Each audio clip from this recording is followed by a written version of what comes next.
The war in Afghanistan hitting home in southwest Florida tonight.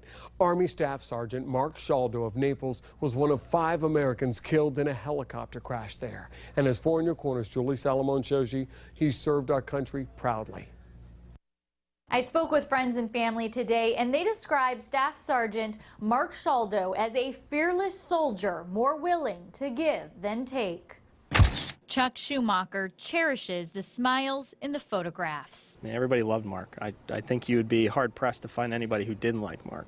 Chuck says it still doesn't feel real that his good friend and his daughter's godfather, Staff Sergeant Marc Scialdo, was killed in a Black Hawk helicopter crash in Afghanistan on Monday. What will you tell your daughter when she grows up?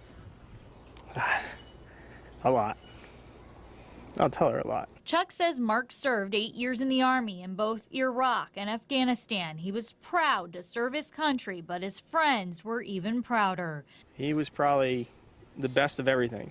He was the best friend. He was the best husband. You know, he was the best at his job. He was, in short, the best. Chuck first met Marc in college at Edison State. The two stuck together since then. He was in my wedding. I was in his wedding.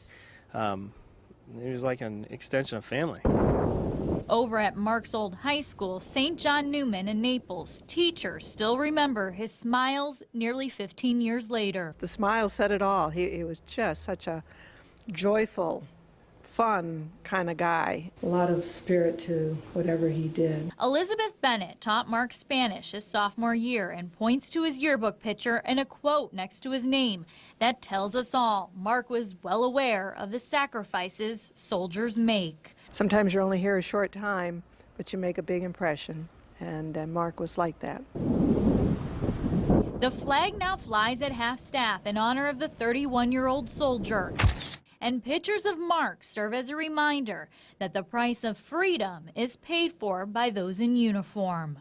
And now some of Marc's family members, including his father and his brother, are at Dover Air Force Base in Delaware, and they're waiting to bring their loved one back to Southwest Florida. Reporting in Collier County tonight, Julie Salomone, Fox 4 in your corner.